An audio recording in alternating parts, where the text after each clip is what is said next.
झारखंड विधानसभा बजट सत्र के आज 17वां और आखिरी कार्य दिवस रहे। सदन के कार्यवाही जैसे शुरू भेले, कईएक सदस्य द्वारा जामताड़ा गंगा नदी में काल राति जहाज दुर्घटना भेल मामला के उठेल थी। एकर में सरकार के जवाब भी भेले। एकर बाद प्रश्नकाल शुरू भेले और आज प्रश्न वर्ग 5 में चयनित विभाग सबसे संबंधित सवाल पूछल गेले।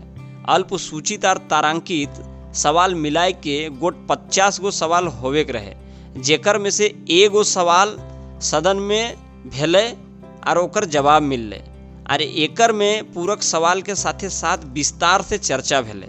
सदन में आज भी शून्यकाल के गोट 25 गो सूचना पढ़ल गेले। बात ध्यानाकर्षण के करला से तो पीछे कार्य दिवस से स्थगित भेल 30 ध्यानाकर्षण के सूचना मिलाए के गोट 25 सूचना में से एक सूचना पढ़ल गेले। ओकर में सरकार के वक्तव्य भेले। आखिरी कार्य दिवस के दूसरका पाली में गैर सरकारी संकल्प के गोट 56 गो सूचना पढ़ल गेले।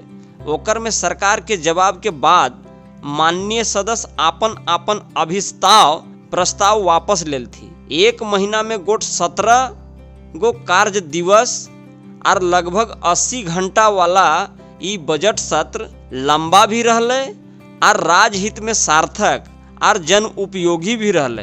कुछ हल्ला हंगामा के छोड़ देला से ई सत्र निर्धारित कार्यक्रम के अनुसार इस सत्र के काम भेले।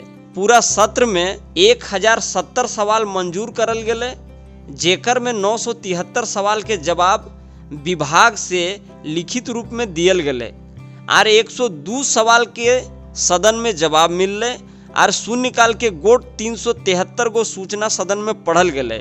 80 गो मंजूर ध्यानाकर्षण के सूचना में से 46 गो सूचना पढ़ल गेले। ओकर में सरकार के वक्तव्य भेले। गोट 114 निवेदन के सूचना सदन से मंजूर करल गेले और 56 गैर सरकारी संकल्प के सूचना पर सदन में सरकार द्वारा जवाब दियल गेले। 2 गो विधेयक पास भेले। नियंत्रक महालेखा परीक्षक के लेखा प्रतिवेदन के उपस्थापन और विधानसभा के कईएक समिति के प्रतिवेदन सभा पटल में उपस्थापन भी यह सत्र के समय में भेले। झारखंड विधानसभा की प्रक्रिया तथा कार्य संचालन के नियम में सुधार करे खातिर मंजूरी सभा से मिलले।